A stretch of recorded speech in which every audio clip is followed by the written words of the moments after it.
en esta sala. La verdad, yo le comentaba antes a Enrique que, digo, la tarde no anima a venir, así que de verdad son ustedes unos valientes, unas valientes, por el hecho de haber venido hoy aquí a la madraza. Pues, como les digo siempre, y como hay un público diferente, pues tengo que repetir la litanía que suelo decir pues en cada conferencia, en la presentación de cada ponente, ¿no? Así que un día más en esta ilusionante aventura, y hoy más que nunca les agradezco a todos ustedes el esfuerzo de su asistencia en esta tarde tan desapacible, aunque sea primavera, pero pues también pues teníamos muchas ganas de lluvia y nada, así que esperemos pues que llegue esa lluvia, ¿no?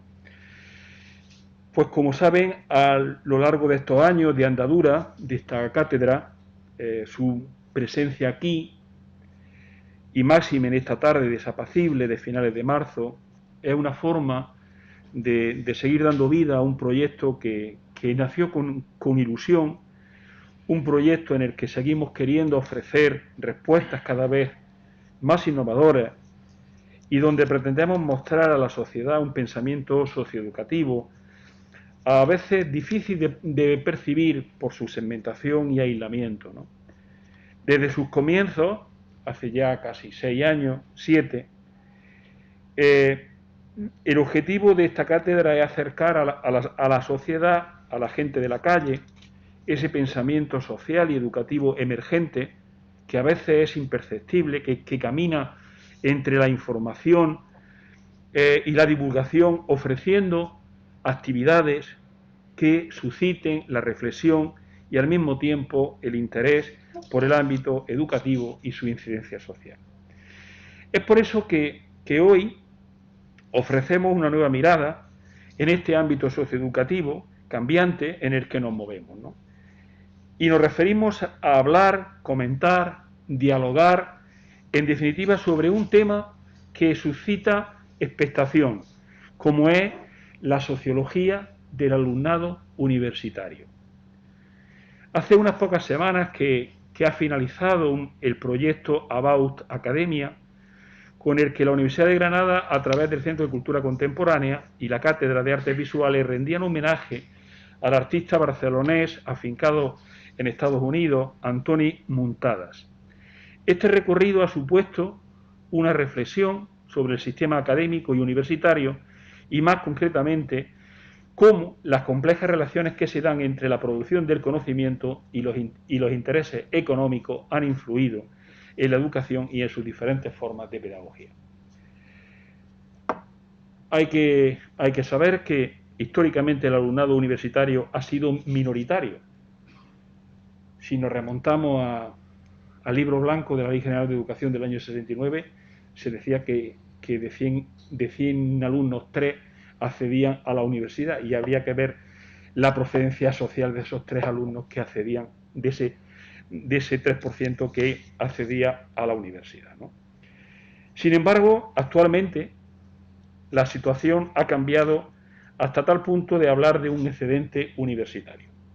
La universidad se ha visto como un medio de ascenso social. Sin embargo, en un sentido bordeano, la cultura académica siempre ha sido una cultura de clase, con unos determinados hábitos de lenguaje, de modos de escritura, de razonamiento, de actitudes en los que la procedencia de clase y la familia tiene mucho que decir. Ya no solo considerar el elemento distintivo de género, que es importante, sino que la universidad constituye hoy un punto de encuentro de diversas realidades sociales. En este marco, esta tarde nos acompaña el profesor Enrique Martín Criado, un gran conocedor del tema por sus investigaciones desde hace muchos años y del que no se necesita apenas presentación, ya que desde su bitácora de entramados sociales nos tiene actualizado de todo cuanto acontece en el ámbito socioeducativo. Recuerdo con mucho cariño ese libro resultado de su tesis doctoral, producir la juventud crítica de la sociología de la juventud, a la que han seguido infinidad de obras que nos faltaría tiempo citar la mayoría de ellas. El profesor Martín Criado es catedrático de Sociología en el Departamento de Ciencias Sociales de la Universidad Pablo Olavide de Sevilla. Ha sido investigador visitante en el Centro de Sociología de la Educación y la Cultura, École des Hautes Études en Sciences Sociales, invitado por Pierre Bourdieu. Es autor de un gran número de publicaciones sobre teoría sociológica, teorías cualitativas de investigación, análisis de discurso, sociología de la educación, transformaciones de las clases populares, sociología de la alimentación o sociología del trabajo.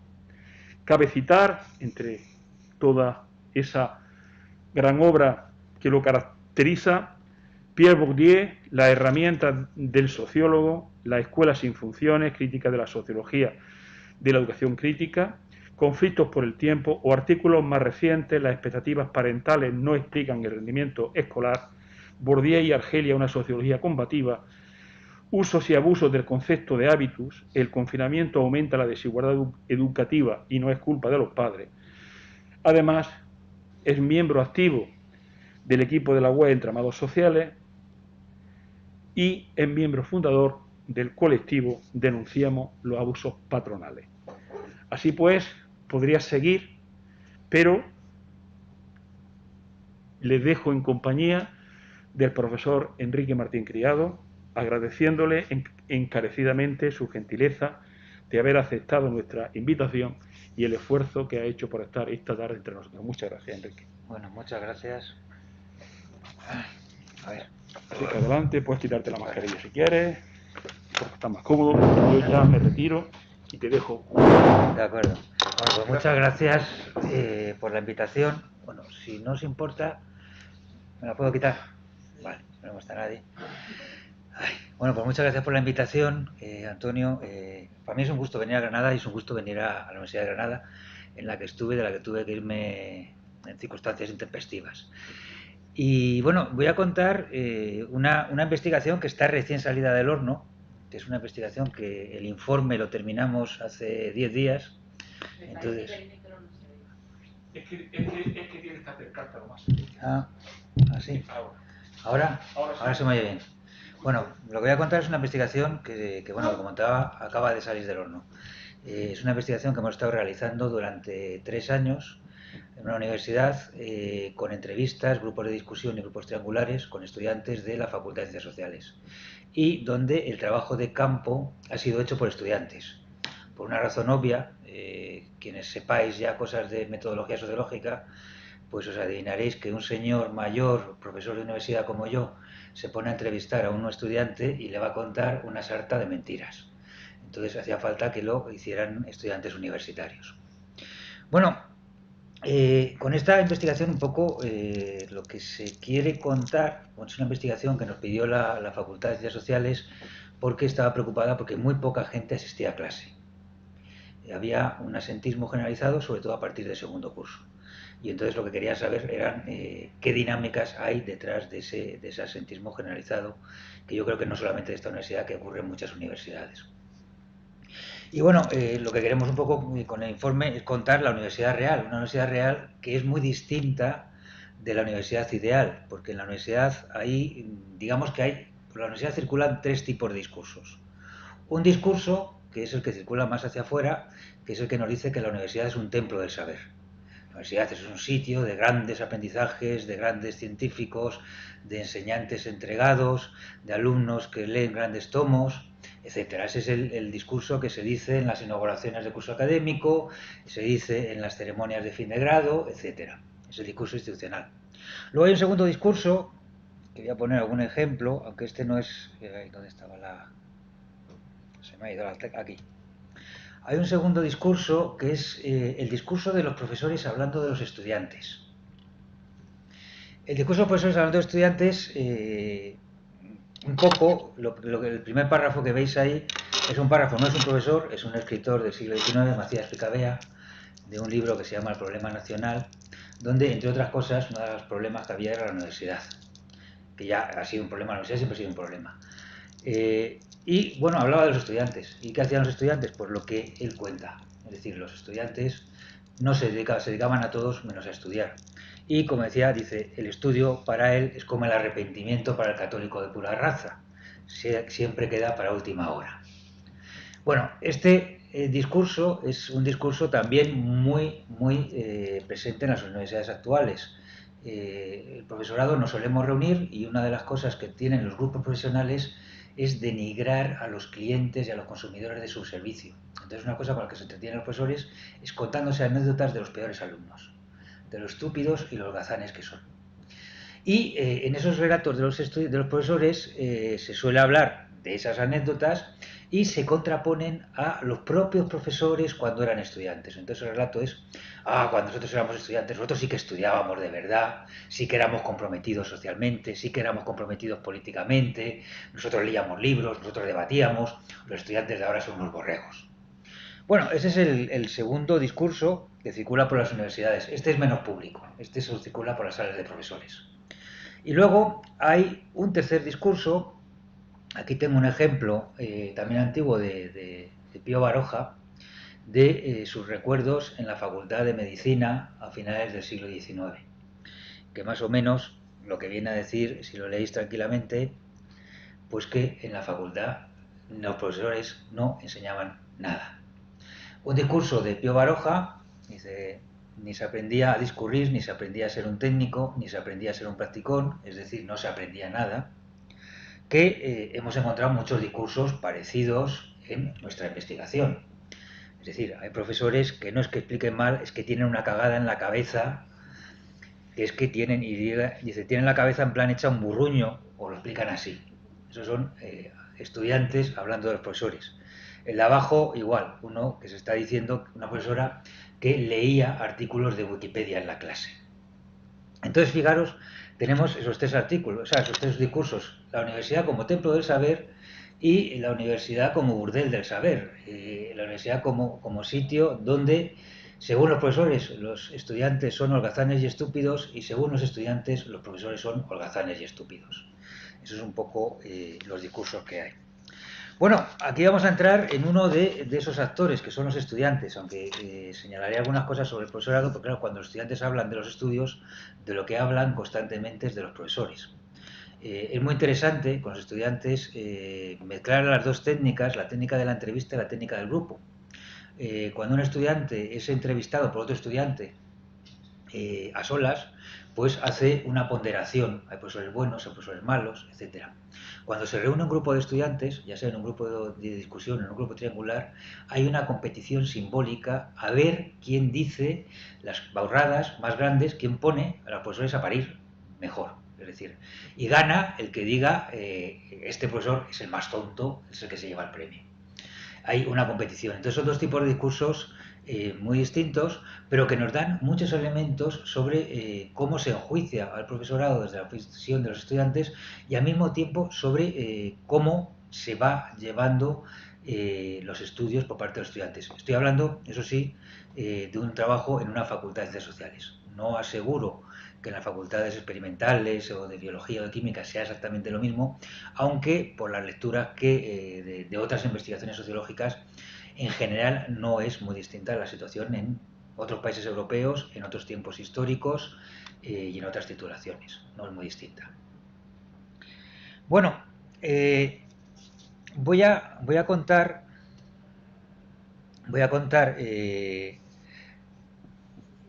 esta visión de los estudiantes y la voy a contar utilizando un concepto que en sociología me parece que es uno de los conceptos más útiles, que es el concepto de carrera moral.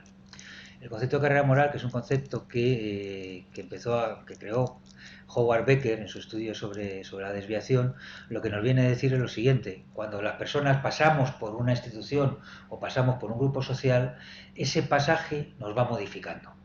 Y nos modifica normalmente entrar en un tipo de relaciones sociales hace que terminemos siendo un tipo de personas. Entonces la carrera moral es esa carrera que pasamos desde que entramos en una institución, en un grupo de relaciones sociales, hasta que salimos de ella. Por ejemplo, Erving Goffman, que es uno de los clásicos de la sociología y de los más divertidos además, pues utilizó el concepto de carrera moral, hablando de la carrera moral del paciente mental. Entonces lo que venía a contar era cómo la gente que veía en los manicomios, que hacía cosas supuestamente extrañas, buena parte de esas cosas se explicaban como resultado de todas las experiencias que se viven desde que alguien te etiqueta de loco y te empieza a llevar a un psiquiatra, hasta que te internan, hasta que te someten a una serie de rituales de degradación, y al final el producto es un tipo de loco, que es el loco de manicomio, que no es una patología simplemente que tuviera de antes, sino que buena parte de sus comportamientos se deben a esa carrera moral. Bueno, en la universidad también hay una carrera moral. Hay una carrera moral que voy a contar y me voy a detener en el último estadio, que es desde la entrada, desde una entrada a la universidad con una visión idealizada, hasta una época de veteranía con una visión absolutamente desencantada de la universidad. Esta es un poco la carrera moral del estudiante universitario. La entrada, bueno, la entrada es una entrada en la que la mayoría de los estudiantes de todas las clases sociales, aunque luego hay una variación por clase, tienen una visión muy idealizada de la universidad. ¿Qué se imaginan? Pues se imaginan que la universidad es un sitio donde van a aprender cosas muy relevantes, que les van a ser enseñadas por gente muy experta y muy conocedora del tema, por profesores universitarios. Hay que recordar que en las escalas de prestigio, ya que está Carmuca Gómez, que sabe mucho del tema, los profesores universitarios siempre están arriba del todo en las escalas de prestigio. Cuando a la gente le pregunta qué tiene más prestigio, los profesores universitarios son de lo que tiene más prestigio. Entonces entran en un sitio muy prestigioso, que es la universidad, y bueno, lo que se imaginan es que van a entrar a una especie de foro intelectual, de foro de debates muy elevados, y un sitio con unas exigencias muy elevadas. Eso es lo que se imaginan. El temor a que las exigencias sean muy elevadas es mucho mayor entre la gente que viene de clases populares, que tiene poca experiencia con gente en la universidad. La gente que viene de clases cultivadas, cuyos padres han hecho estudios universitarios, no tiene tanto este temor, pero lo tiene más de lo que sería previsible si sabiendo lo que son las universidades de verdad y si los padres las han conocido. Los que son de clases medias tienen más también la historieta de decir, llegas a la universidad con mucha ilusión de conocer, de tener una nueva experiencia en tu vida, que va a ser una experiencia extraordinaria en tu vida. Bueno, así como se entra en la universidad, se entra con una visión idealizada, una visión que se corresponde mucho con ese discurso que os decía antes de la universidad con el templo del saber. Y luego se entra con unos esquemas de base de cuál es el objeto ideal de conocimiento. Y hay dos tipos de objetivos que son, por un lado, la gente que busca un saber práctico y, por otro lado, la gente que busca un saber teórico. Son dos tipos de estudiantes completamente distintos y que van a tener expectativas completamente distintas en torno a la carrera. Bueno, el saber práctico, ¿qué es lo que busca la gente con un saber práctico? Bueno, lo que busca fundamentalmente son saberes que le sirvan para el oficio. En la Facultad de Ciencias Sociales en la que estaba había titulaciones de trabajo social y de educación social, y entonces la mayoría de gente que entraba en esas titulaciones, que son titulaciones muy dirigidas a un oficio específico, luego estaba la gente que entraba en sociología, y lo que tiene es que nadie sabe lo que va a hacer después. Cuando tú estudias sociología sabes que vas a estudiar algo sobre la sociedad y nada más. Pero la gente de trabajo social sabe que hay una cosa que es la trabajadora social, y sabe que eso pues más o menos es un oficio con unos perfiles bien delimitados. Bueno, la gente que entra en trabajo social y en educación social sobre todo, pues ¿qué es lo que busca? Pues lo que busca es un saber práctico. ¿Qué significa esto? Significa que sea un saber aplicable en el oficio. Quiero que me enseñen cómo actuar como trabajadora social. Que aquí normalmente era dos cosas. Que me enseñen a tratar con poblaciones marginales, cuando tenga yo experiencias de interacción cara a cara con poblaciones marginales, cómo me tengo que comportar, y que me enseñen a hacer informes de intervención.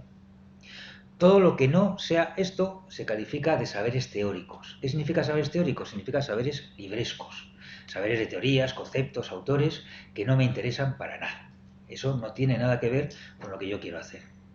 El saber práctico también es el saber que te da alguien que tiene práctica en el oficio. Y entonces el saber práctico, ¿quién te lo puede dar? Pues alguien que ha trabajado de trabajadora social. Alguien que ha trabajado solamente de profesora universitaria, pues no tiene ese saber práctico. Y el saber práctico, en tercer lugar, es lo que se adquiere mediante la práctica. Entonces, yo quiero adquirir un saber práctico de cómo interaccionar con usuarios de servicios sociales. ¿Cómo? Pues llevándome a sitios donde interaccione con usuarios de servicios sociales. Eso es lo que yo quiero. Aquí tengo algunos textos. Por ejemplo, esta es una que dejó la carrera, una antigua alumna que dejó la carrera, y que, bueno, viene a decir que los profesores que había pues no te pueden transmitir nada porque no tienen esa experiencia de campo. Bueno, ese es el primer tipo de estudiante. Este tipo de estudiante, que tengo por aquí alguna cosilla más, por ejemplo, lo que busca, aquí hay uno que cuenta que de una clase lo único que se acuerda, que uno había trabajado con Menas y estuvo hablando de su trabajo con Menas. Dice, yo es lo único que me acuerdo. Esto es muy característico. Solamente recuerdan de la carrera las anécdotas que le cuentan de experiencias reales de trabajo social. Lo demás prácticamente se olvidan con la misma facilidad, o sea, a los 5 minutos de haber terminado el examen se olvidan.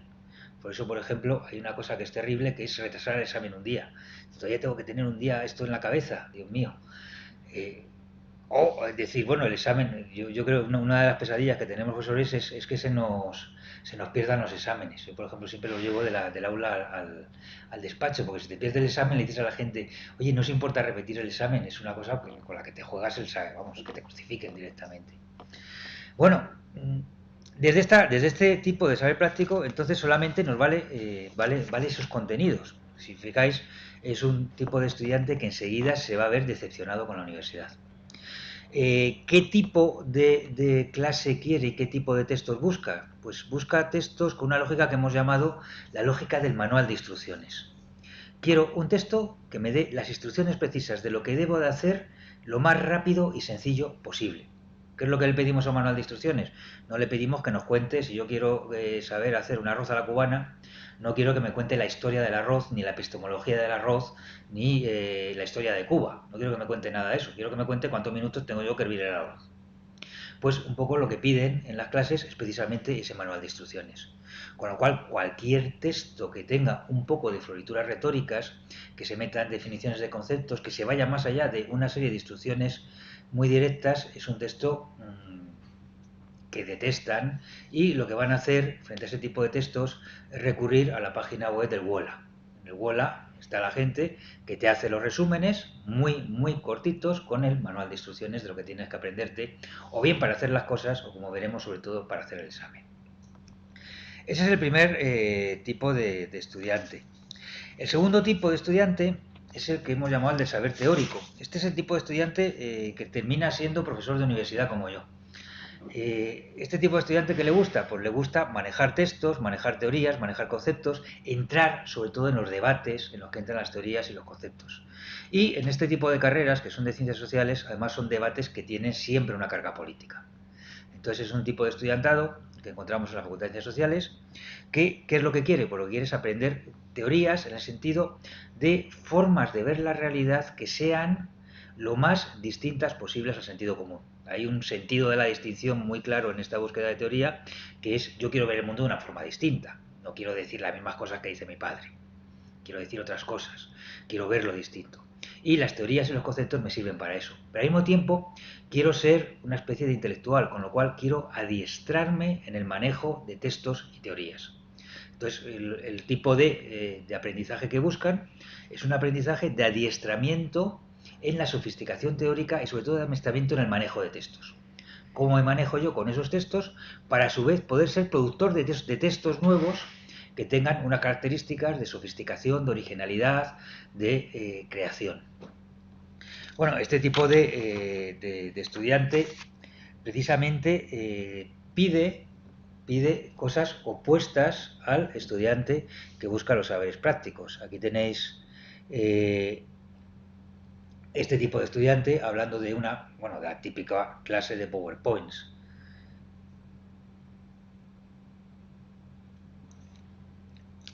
Entonces, este estudiante, precisamente, el manual de instrucciones dice que es tratarles como gente estúpida. Bueno, esos son los dos tipos básicos de estudiantes que hay. Luego hay un tercer tipo que normalmente se va uniendo gente a ese tercer tipo, que lo hemos llamado los aprobadores. ¿Qué son los aprobadores? Pues la gente que no busca ni un saber práctico ni un saber teórico, que busca al final solamente tener el título. El tipo de aprobador en primer curso es minoritario, en cuarto curso se suma mucha gente ya a ese tipo. En primer curso, ¿qué son? Son fundamentalmente gente que no ha podido hacer la carrera que quería. En sociología, por ejemplo, hay un porcentaje Sociología es la carrera más complicada de enseñar porque por sociología tienes gente de saber práctico, tienes gente que busca saber teórico y tienes aprobadores. Están mezclados los tres tipos de sociología. Gente que busca saber teórico, fundamentalmente gente que lo ha hecho en primera opción en relación con una vocación intelectual política, con el saber práctico, gente un poco despistada, que venía con otra carrera a lo mejor, que no ha podido entrar, pero que la sociología es afín a la carrera que quería hacer. Y luego el aprobador es gente que quería hacer carreras muy distintas. Por ejemplo, yo quería hacer enfermería y he terminado en sociología. Y la sociología he empezado a hacerla y no me interesa nada. Pero ya que llevo 1 o 2 años en sociología y no voy a entrar en enfermería, pues ya lo termino, tengo una carrera. El aprobador, su lógica, ¿cuál es? Su lógica es muy sencilla, es conseguir el título al menor esfuerzo posible. Esa va a ser la lógica del aprobador. Bueno, esos son los tres tipos de estudiantes que entran. En primero, los aprobadores son un grupo minoritario, que luego se va sumando sobre todo gente decepcionada de la que busca el saber práctico. Hay mucha gente que busca el saber práctico y que en tercero se convierten ya en gente aprobadora, simplemente. Han desistido de encontrar en la universidad lo que buscaban. Bueno, las fases, esta gente que entra, pues digamos que pasa por 3 fases una vez que está en la universidad. La primera fase la hemos llamado noviciado, porque la universidad tiene ciertos orígenes clericales, una parte de las universidades, y bueno, la palabra bonita, noviciado. ¿Qué es? Bueno, pues la gente que entra en la primera etapa. Se caracteriza por estas tres. Se caracteriza la gente que ha entrado con esa visión ideal de la universidad y estos tres elementos. Primero, se asiste a todas las clases. En primero, o sea, lo que se sabe cuando se da clase en primer cuatrimestre de primer curso es que todo el mundo va a clase y que casi nadie atiende. Lo malo de dar en primero. Lo bueno de dar primero que todo el mundo va, lo malo que hay mucho ruido en la clase, la gente está hablando. Se sigue la lógica del instituto. La lógica del instituto, que en el instituto la asistencia es obligatoria. Al mismo tiempo se siguen más lógicas. Primero, el miedo de que la universidad sea muy exigente. La mayoría de estudiantado piensa que será muy difícil aprobar. Luego ya cuando llegan al segundo ven que las carreras de ciencias sociales no son nada difíciles. Pero el primero tiene este miedo, con lo cual ir a clase y enterarte de lo que explica el profesor, tener miedo de no enterarte de la explicación y de lo que va a pedir en la evaluación. Eso hace que vayas mucho. Eso tiene mucho que ver también con la tercera característica, el bajo dominio que hay de los criterios docentes de evaluación. Es decir, en el instituto están bastante claros. Suele haber libros de texto y entonces pues tú te aprendes el libro de texto que te explican en clase y que vas todos los días, haces ejercicios continuamente y cuando llegas al examen sabes lo que tienes que hacer. En la universidad, ¿qué ocurre? En la mayoría de asignaturas no hay libro de texto, hay profesores que hablan de una cosa, profesores que hablan de otra, tienes ese miedo de ese templo del saber y no sabes realmente cómo te van a evaluar. Entonces, ese bajo dominio de los criterios de evaluación hace que vayas mucho más a clase y que te leas las cosas que piden, por ejemplo, intentes leértelas, no todo el mundo lo hace, pero se lee mucho más que en cursos posteriores, e intentes aprender para el examen. Otra característica es lo que podríamos llamar la fuerte autoridad pedagógica. Autoridad pedagógica es un concepto de Bourdieu y Passerón en un libro clásico, La reproducción del año 70. ¿A qué se refiere el concepto de autoridad pedagógica? Se refiere a una cosa básica para poder enseñar, que es el hecho de que para que una enseñanza tenga éxito, el estudiante tiene que pensar que vale la pena estudiar eso y que la persona que se lo está enseñando es una persona que sabe lo que le está contando. Es decir, que tiene una autoridad, es decir, es eso que me están enseñando es digno de ser aprendido y esa persona es digna de enseñarme. Eso es la autoridad pedagógica. Por ejemplo, en primaria siempre hay autoridad pedagógica, es muy raro. Es decir, llevas a los niños a los 6 años al colegio y lo que diga el maestro o la maestra, eso va a misa. El cura también tiene autoridad pedagógica, ¿no? Es el carisma de institución. Y esa autoridad pedagógica se caracteriza porque es la autoridad que tiene el profesor por el hecho de ser profesor. No se la tiene que ganar. Es lo que llaman, siguiendo a Weber, un carisma de institución. Es la institución, la universidad, la que tiene esa autoridad. Y el profesor, como delegado de esa universidad, tiene esa autoridad pedagógica. Bueno, aquí en primero, pues otra de las cosas por las que se va mucho es porque hay una fuerte autoridad pedagógica. Cuando se habla, a la gente cuando habla en las entrevistas en primer curso, Si algo no les interesa, no es porque no sean interesantes, sino que es un defecto mío. Dice, a mí esa asignatura no me terminaba de entrar, yo no la encontraba interesante, es un fallo que tengo, no se dice es un fallo que tengo, pero se dice, te tienes que disculpar si una asignatura no te interesa. Cuando no hay autoridad pedagógica es cuando dices lo que me están enseñando es una porquería y no vale la pena aprenderlo. Entonces ya no hay autoridad pedagógica, que es lo que va a pasar ya en segundo o tercer curso. Bueno, estamos en esta fase, la del noviciado. ¿Esta fase cuánto dura? Pues depende de la gente, pero dura entre un cuatrimestre y 3 cuatrimestres. Es decir, hay gente que ya en el segundo cuatrimestre está en fase de transición, hay gente que entra en la fase de transición en segundo curso. Pero más o menos esa es segundo cuatrimestre de primero y el primer cuatrimestre de segundo es para la mayoría de la gente la fase de transición fuerte, la fase en la que se cambian completamente la lógica de hasta la universidad. Bueno, en esta fase de transición, ¿qué es lo que ocurre? Primero, que ya se empieza a entrar la asistencia en lo que podríamos denominar el cálculo del esfuerzo. El cálculo del esfuerzo es una cosa que tenemos a lo largo de todo nuestro recorrido educativo, que es lo siguiente. ¿Cuánto esfuerzo tengo que dedicar para aprobar esta asignatura o para sacar la nota que quiero? Entonces calculamos el esfuerzo. Pues es lo típico, lo que dice el S. ¿Entra en el examen? ¿Esto entra o no entra? Si no entra, no me lo leo.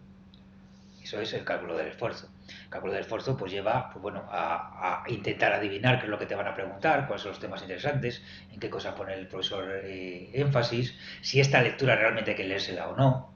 Por ejemplo, yo me acuerdo en una entrevista, había una estudiante que decía, esta profesora nos puso una lectura, yo me estuve leyendo la lectura, hice el resumen, no sé qué, y luego dijo que no entraba en examen. Y digo, pero tendrá la tía cara, me ha hecho perder el tiempo. Es decir, la lectura me ha hecho perder el tiempo porque no entra al examen. Es decir, me ha hecho esforzarme más de lo que tenía que esforzarme yo para sacar la asignatura. Bueno, aquí, ¿qué es lo que ocurre? En el instituto también hay un cálculo del esfuerzo. En el instituto también se está calculando cuántas cosas tengo que estudiarme y qué es lo más importante estudiarse de cara a sacar la nota. Lo que pasa es que la asistencia no entra en el cálculo del esfuerzo. El tiempo que dedico a asistir a clase, ¿lo calculo o no lo calculo? En el instituto no lo calculas porque es obligatorio. Entonces, a partir del segundo cuatrimestre de primero, se empieza a ver que puedes calcular también ir o no ir a clase. Eso puede entrar también en el cálculo del esfuerzo. ¿Y cómo entra? Normalmente la mayoría de la gente cuenta la misma experiencia. Se empieza a faltar una primera vez porque se acumulan varias circunstancias. Dice, yo teníamos que entregar no sé cuántos trabajos, no tenía tiempo, había una asignatura que era aburridísima, yo sabía que si iba no me concentraba, al final iba a perder el tiempo, me daba cosa no ir, pero es que además estaba en un horario muy malo y además todo está disponible para el examen, está todo en el aula virtual y entonces dije, bueno, no voy. Entonces la gente lo cuenta como algo excepcional, algo que ocurre en un momento. No voy y voy a la siguiente clase y me doy cuenta de que puedo seguir la explicación sin haber venido a la clase anterior, que no pasa nada. Y no voy otra vez, y no voy otra vez. Y hago el examen y apruebo el examen, o saco un notable, un sobresaliente.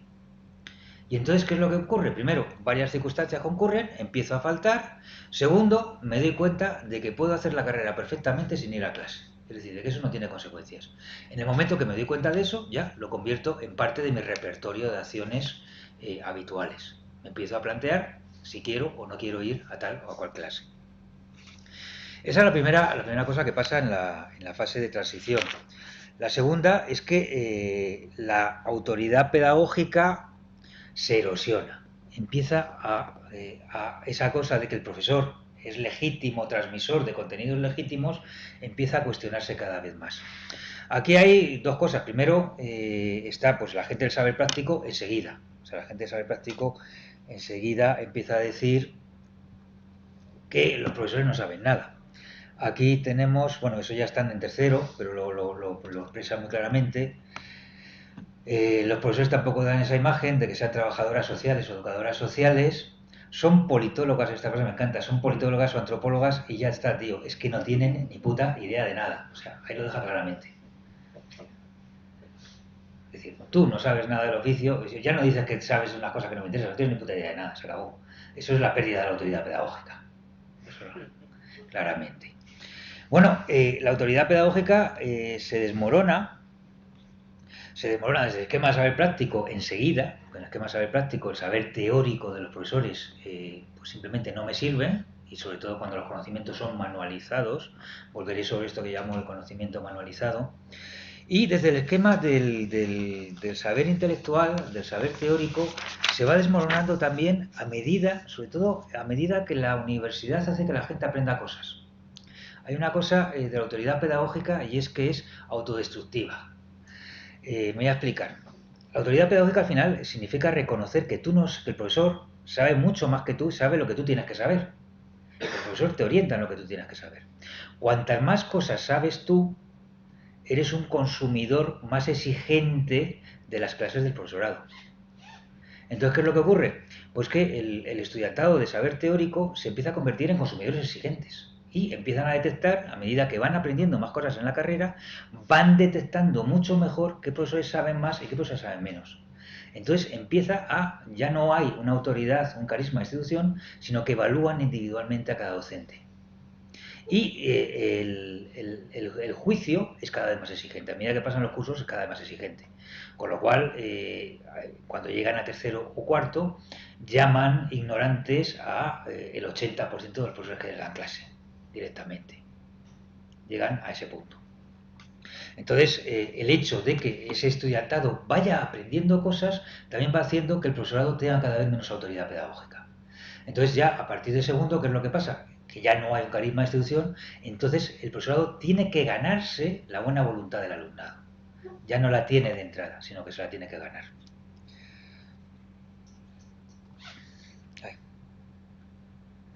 Aquí está, por ejemplo, una intervención de típico alumnado intelectual de saber teórico, donde cuestiona completamente esa jerarquía entre profesor y estudiante.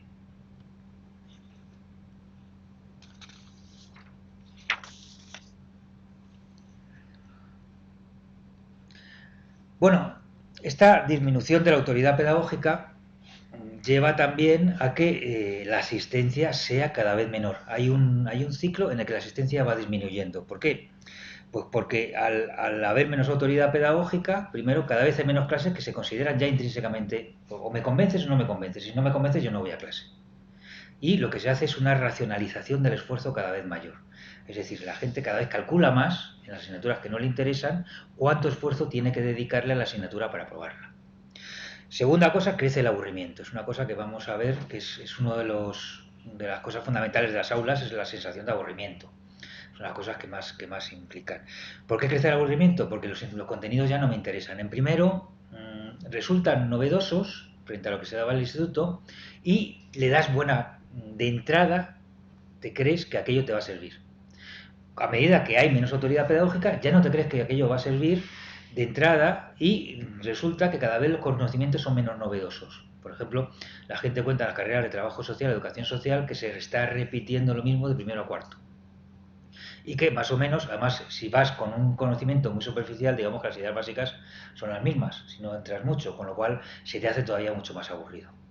Eso hace que al final, eso junto a que ya en la fase de transición has aprendido mucho más cómo se evalúan, has aprendido a detectar el profesorado universitario, qué es lo que te va a pedir, lo que no te va a pedir. Por ejemplo, hay una cosa que saben, los profesores dicen, esta lectura es obligatoria. Y dice, al final como mucho te vendrá una pregunta en el test de la lectura, o sea que déjate, no me voy a tirar 2 horas leyendo una cosa para una pregunta de test. Fuera.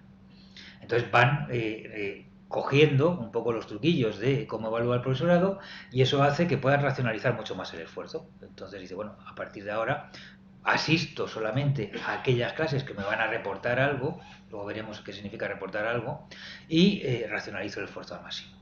Eso es lo que le pasa ya en lo que se va haciendo en la fase de transición. Con la cual llegamos, que suele ser en segundo curso, gente al principio, otra gente al final de segundo curso, a la tercera fase, que es, yo ponía en broma, ponía en el informe desencuentros en la tercera fase, porque es un desencuentro absoluto entre el profesor y el estudiante. La fase de veteranía, que en esta ya, el profesor ya no tiene autoridad pedagógica, el alumno ya sabe muy bien cómo son los criterios de evaluación, lo cual le permite racionalizar mucho el esfuerzo. Y ocurre una cosa muy curiosa, que la opción por defecto ahora es no asistir.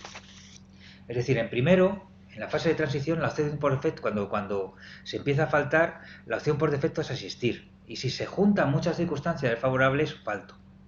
Cuando ya se está en la fase de veteranía, la opción por defecto es no asisto. Y si se juntan muchas cosas favorables, asisto. Es decir, muchas cosas favorables, que me interesen los contenidos, que me interese la persona que enseña y que el horario sea bueno, básicamente. Y que no tenga otra cosa mejor que hacer a esa hora, claro. Entonces, si se juntan todas esas circunstancias, entonces asisto. Si no, la opción por defecto es no asistir. Ahí se ve además una cosa que es una evolución a lo largo de los dos primeros cursos, que es que en primero, cuando los profesores le dicen a la gente que le sube o le baja nota por asistir, se ve como completamente normal. A partir ya, en la fase de veteranía, se ve eso como una trampa ilegítima del profesorado. Dice, es que nos dice que si no asistes tienes que hacer un trabajo extra. Esto no es. Esto es que quieren tener público porque son incapaces de enseñar y atraer al público. Se ve, es decir, tenemos derecho a no asistir y quien nos obliga a asistir nos trata como niños pequeños y está conculcando, palabra complicada, nuestros derechos.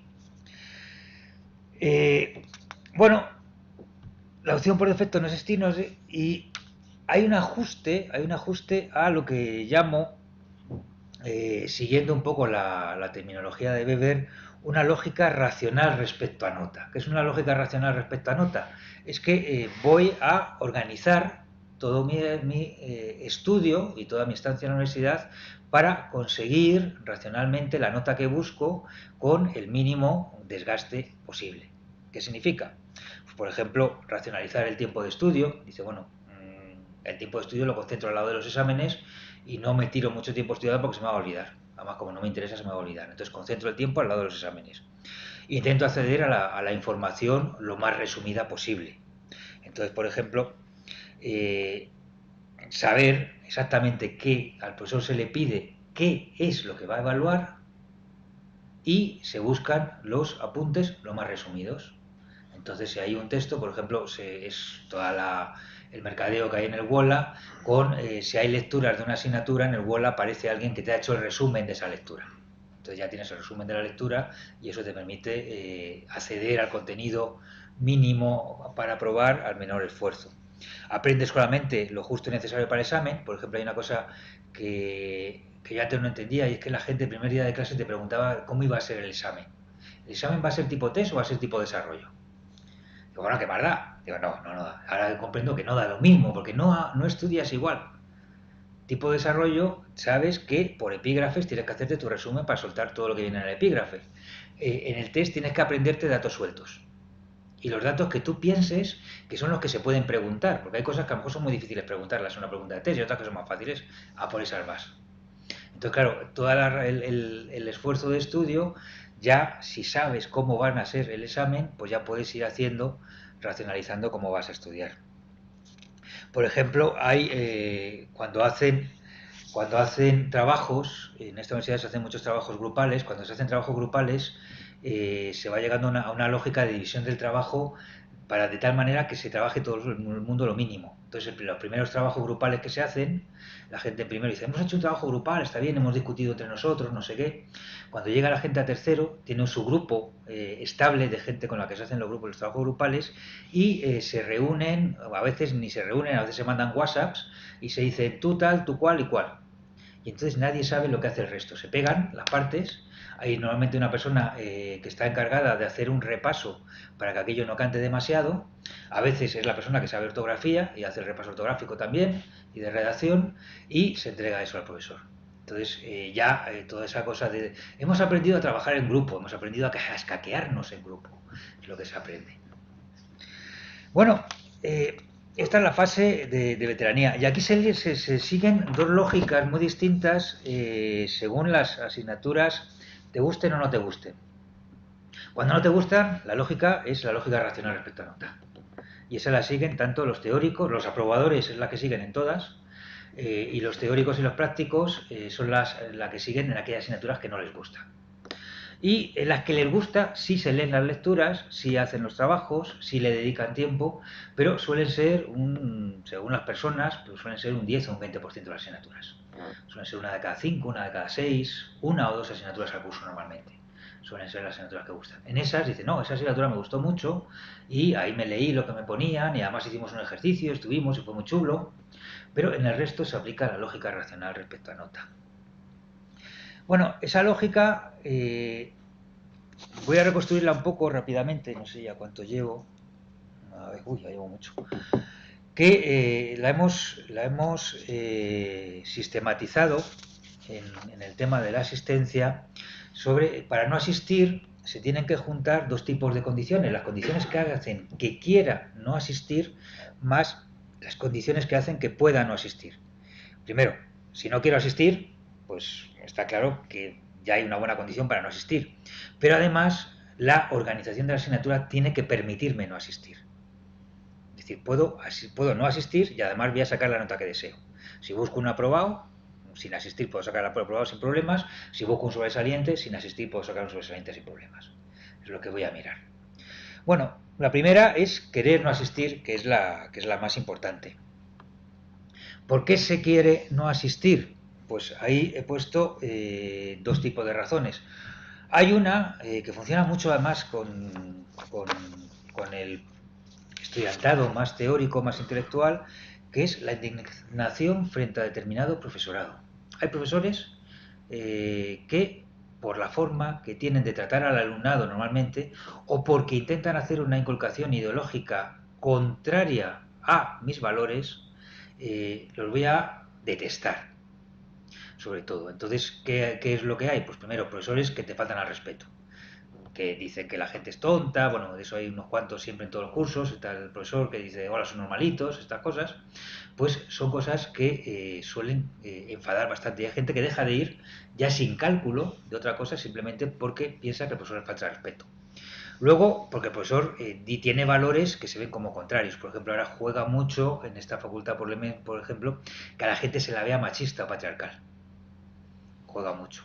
Entonces, un profesor que tenga de repente una serie de comentarios que se ven como patriarcales puede hacer que se vacíe la clase rápidamente, que diga, este tío es un machista, es un machista fascista asqueroso, y ya no vamos a sus clases.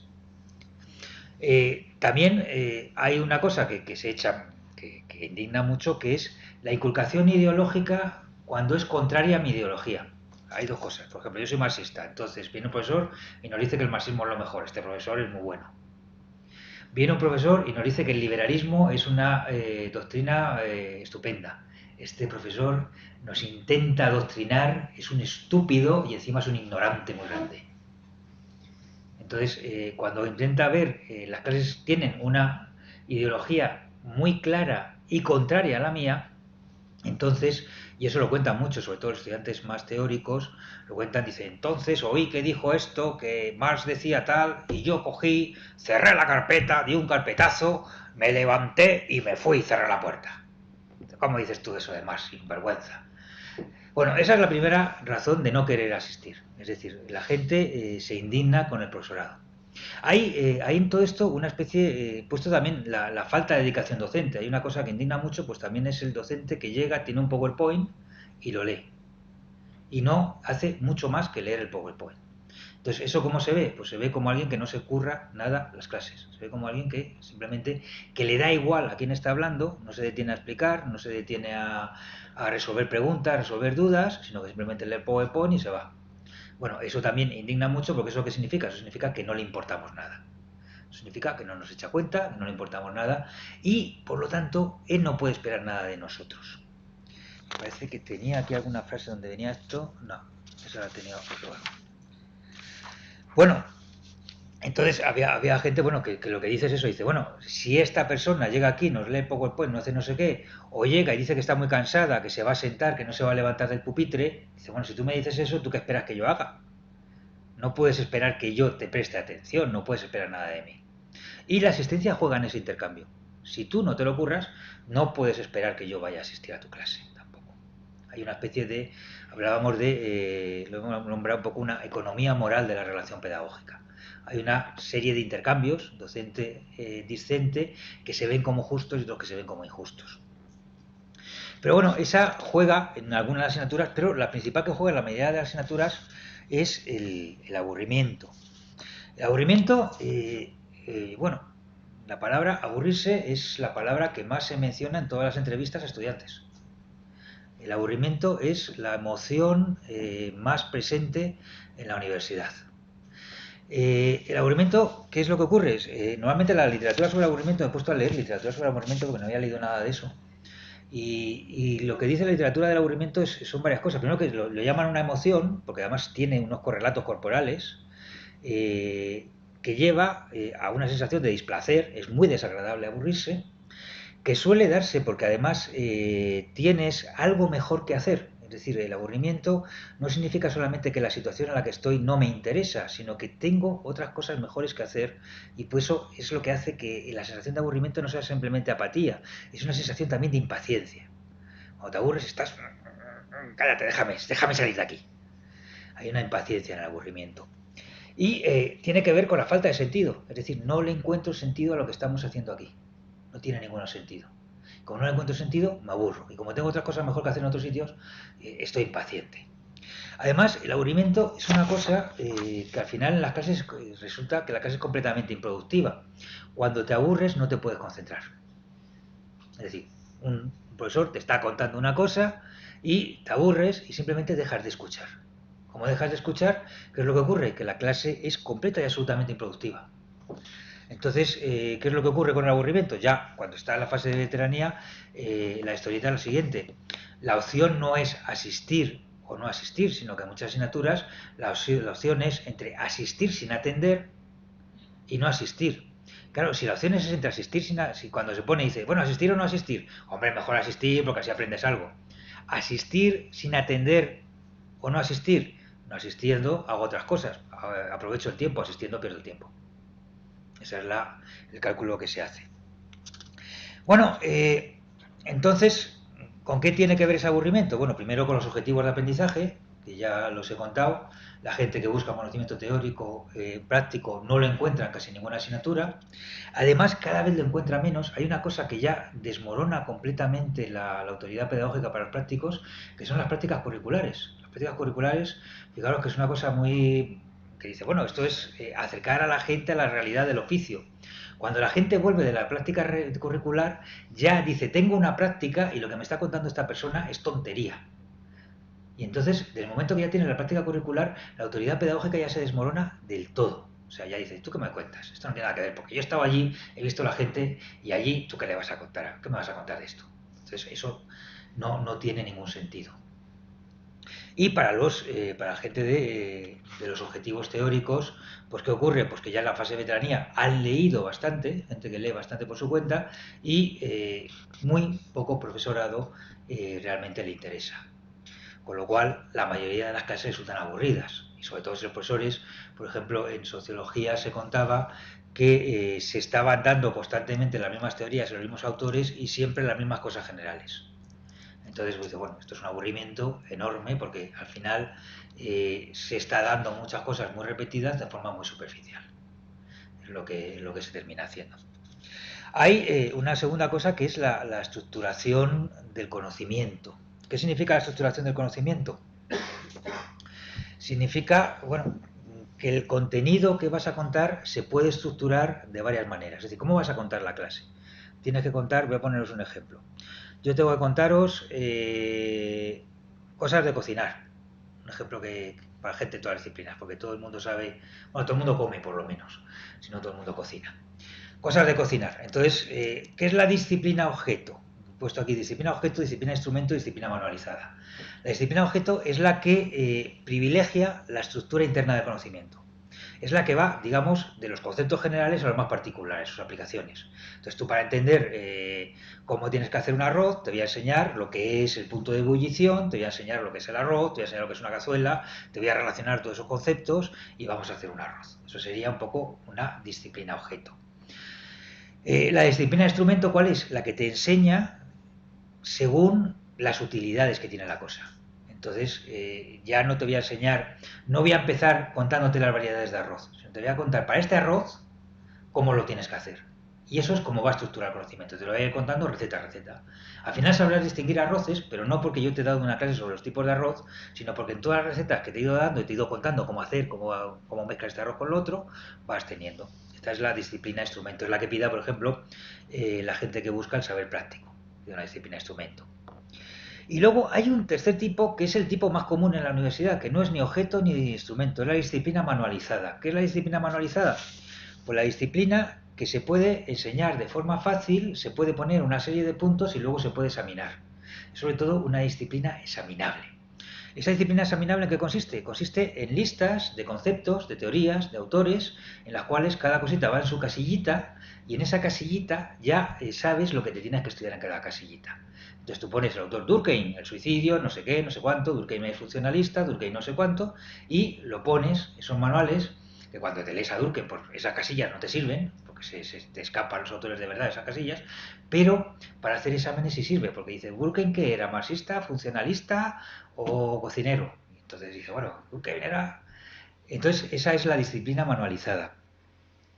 Bueno, la disciplina manualizada lo que lleva es una fragmentación de los conocimientos. O sea, los conocimientos se estructuran en listas de conceptos, teorías, autores, cada uno con su cajita, metido en su cajita, con sus ideas básicas que se pueden poner en un PowerPoint. Entonces te pones en un PowerPoint y además es la que pide el alumnado que busca aprobar la asignatura, simplemente.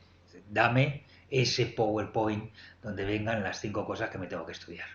Esa es la disciplina manualizada. Bueno, esa disciplina manualizada, que viene en los PowerPoints, pues tiene una serie de características, primero, que es la más aburrida de todas. Es la más aburrida. Es decir, no se cuentan las teorías, ni se cuentan los conceptos, ni se cuentan las metodologías, no se cuentan en relación ni a utilidades prácticas, en narraciones de cómo utilizar esa cosa, ni se cuentan en relación a debates teóricos. O sea, tú puedes contar un concepto y decir, mira, este concepto pasó por esto, porque esta persona quería hacer esto y se peleó con esta otra persona, y entonces... No, se cuentan como una serie de definiciones que tienes que saber, de saberes escolares. Bueno, esas cosas, como están descontextualizadas de cualquier narrativa, de cualquier debate, de cualquier historia, aburren un montón. Aburren un montón. Y tienen la segunda, pues que se hace como aburren un montón, se estudian de forma mecánica. Entonces se estudian de forma mecánica para el examen, se terminan oyendo la asignatura y al final lo que cuenta la gente en las asignaturas es que, fijaros, la mayoría de asignaturas en muchas ni se acuerdan ni del nombre ni de lo que se daba. Entonces la gente, por ejemplo, hubo discusión, dice, ese que cojeaba y que nos daba, ¿cómo se llamaba esa asignatura? Sí, ¿qué dio? En ese que nos hizo un trabajo de no sé qué. Es decir, ni idea de lo que se daba en la asignatura, porque son cosas que son como hacer rayas en el agua, se olvidan rápidamente. Bueno, hay una última cosa que tiene que ver con la clase que aburra, que es que la clase sea dinámica. Es una cosa que sale en todos los lados. Que una clase sea dinámica. Nos gustan las clases dinámicas, pero ¿qué significa una clase dinámica? Es una cosa, cuando hacemos análisis de discurso, pues te vienen una serie de conceptos y dices, bueno, ¿y este concepto qué significa? Que es un concepto que es tan evidente como el concepto natural, o sea, hay conceptos que manejamos todo el día, pero ¿esto qué significa exactamente? Y entonces empezamos a ver a qué oponen, qué clase, qué tipo de clase dicen que es dinámica, qué clase dicen que no es dinámica. Y un poco la dinámica es la imagen, la clase dinámica es la imagen inversa de esta imagen. Imaginaros un catedrático viejo con traje, subido en una tarima, una cosa como yo, pero un poco más formal, subido en una tarima que está en un monólogo continuo diciendo vocablos ininteligibles con tono apático, sin parar y sin contestar, desde la distancia. Eso, todo lo que no sea eso, todo lo que rompa con esa imagen, digamos que puede llamarse una clase dinámica. Frente al monólogo, el diálogo. Frente a la apatía, el entusiasmo. Frente a simplemente escuchar, participar y hacer cosas. Todo eso es lo que se llama una clase dinámica. De esa clase dinámica, bueno, en realidad esa clase dinámica es en buena medida una medida que dicen muchas teorías pedagógicas desde hace ya varios siglos que deberían ser las clases. Me voy a centrar en dos cosas. Una es el par entre diálogo, aquí lo he puesto en un esquema, los usos de la producción del mensaje, si es fragmentado o es en narrativa, la transmisión, si es monológica o dialógica, y la recepción, si es aprendizaje o examen. En realidad, el examen tenía que estar antes de aprendizaje. Y entonces toda la cosa mala vendría a la izquierda y la buena a la derecha. No es nada lo de ver lo malo a la izquierda y lo malo a la derecha, ¿eh? No lo toméis. Bueno, ¿qué significa fragmentado narrativa? Bueno, fragmentado es el tipo de clase que os he dicho, la clase estructurada de forma manualizada, y lo que valora la gente es la clase narrativa. Aunque sean monólogos, se valora mucho. Este profesor nos contaba una historia en la que nos empezó a contar cómo la gente hacía esto, lo otro, y nos ponía muchos ejemplos. Entonces hay un tipo de clase que es la clase narrada. La clase narrada, que es una clase con una historia, que tiene un planteamiento, un nudo y un desenlace. Y que el desenlace lo da al final de la clase. Es decir, plantea un problema, cuenta historias y al final hay unos nudos de tensión que se resuelven al final de la clase. Esa clase, aunque sea una clase monológica, interesa. El resto es la clase fragmentada. Punto 1, punto 2, punto 3. Causas de la Revolución Francesa. A, B, C. Consecuencias de la Revolución Francesa. 1, 2, 3. Esa es la clase manualizada. En la en la transmisión del mensaje es monológica o dialógica. En eso se cuenta todo el rato. Es decir, está el profesor que explica súper rápido y que no termina, no deja hablar y que tiene que terminar el temario, frente al profesor que discute con la gente, que empieza planteándote una pregunta, que te dice cosas para que tú empieces a plantearte cosas y a partir de ahí luego te lo explica. Generalmente esos son los dos tipos ideales de clase. Si os fijáis, bueno, el diálogo, por un lado, el diálogo hace que la gente se entretenga más, pero el diálogo hace otra cosa muy importante, que es una cosa que ponen, que es lo que no estamos teniendo por el momento aquí, que es una cosa que ponen de relieve Bourdieu y Passerón con un concepto que llaman el malentendido estructural de la relación pedagógica. ¿Qué significa? Significa que la relación pedagógica, una relación como la que estamos teniendo en este momento, estructuralmente, es decir, no depende de los agentes, no depende de las personas, estructuralmente hay un malentendido. Hay un malentendido, ¿por qué? Porque entender un mensaje no significa simplemente entender el significado de las palabras en el diccionario, es saber situar ese conjunto de saberes en otro conjunto de saberes más amplio. ¿Qué es lo que pasa? Que la persona que está hablando no sabe el conjunto de saberes más amplio en el que lo está situando la persona que está escuchando cuando hay un monólogo. Cuando hay un diálogo, por ejemplo, en las conversaciones, ¿qué es lo que hacemos? En las conversaciones, lo que hacemos, yo hablo una cosa, tú me contestas, por cómo tú me contestas, yo ya infiero lo que has entendido de lo que te he contado. Y entonces ya modifico mi mensaje porque voy entendiendo lo que tú vas entendiendo porque tú me vas hablando. En la clase monólogo esto no ocurre. Con lo cual, el profesor no sabe cómo se están entendiendo las cosas y el estudiante puede creer que está entendiendo lo que el profesor cree que quiere entender y a lo mejor está entendiendo una cosa muy distinta porque está situando esos enunciados en un conjunto de saberes previos completamente distinto. Entonces, cuando se está pidiendo diálogo, se está pidiendo animación en la clase, pero también se está pidiendo que la comunicación fluya de verdad. Cuando no hay diálogo, hay eso que llamaban ese malentendido estructural de la relación pedagógica. Entonces, el diálogo es importantísimo, entonces, y es además una reivindicación completamente racional. Igual, frente a él, ¿qué es lo que tenemos? Pues lo que tenemos es el profesor obsesionado, que es un poco el profesor que explica súper rápido, el profesor obsesionado con dar un temario. Este profesor que dice, tengo estos temas que dar, los voy a dar y tengo que terminar estos temas. Y vamos retrasados y lo voy a contar más deprisa para llegar al final del temario. Claro, una cosa es la información que transmite el profesor y otra cosa es la información que recibe el receptor, que recibe el estudiante, que no tiene por qué ser la misma. De hecho, vamos, no es la misma nunca. Pero en estos casos, ¿qué es lo que ocurre? Que la máxima velocidad de transmisión por el profesor va unida a la mínima recepción por el alumnado. Es decir, aquellas clases en las que el profesor intenta terminar un temario de la forma más rápida posible, son las clases que nadie sabe de qué iban. Son las clases en las que luego nadie recuerda de qué van. Bueno, esas son un poco las de... Ya voy terminando. Me parece que el monólogo se está extendiendo mucho. Termino un poco con las de poder no asistir, que es, bueno, no, hay ciertas clases a las que no quiero asistir. ¿Por qué? Pues porque no me interesan los contenidos, o porque el profesor me aburre, porque hay un monólogo, porque habla muy rápido, o porque me viene mal el horario. A veces hay clases en las que, aunque interesen, el horario viene mal, porque pasa una cosa: a medida que faltas a más clases, se te quedan más clases sueltas. Y al principio de la carrera vas a la universidad o vas a la facultad porque tienes 5 o 6 horas de clase. Y al final hay una asignatura que te interesa que es 1 hora y media o 2 horas. Y dices, me voy a desplazar para 1 hora y media o 2 horas. Y al final, incluso clases que interesan se deja de ir a ellas porque quedan aisladas en el horario. Pero además de querer no asistir, tienes que poder no asistir. Tienes que poder no asistir. Es decir, tienes que asegurarte que no asistiendo apruebas y sacas la nota que buscas.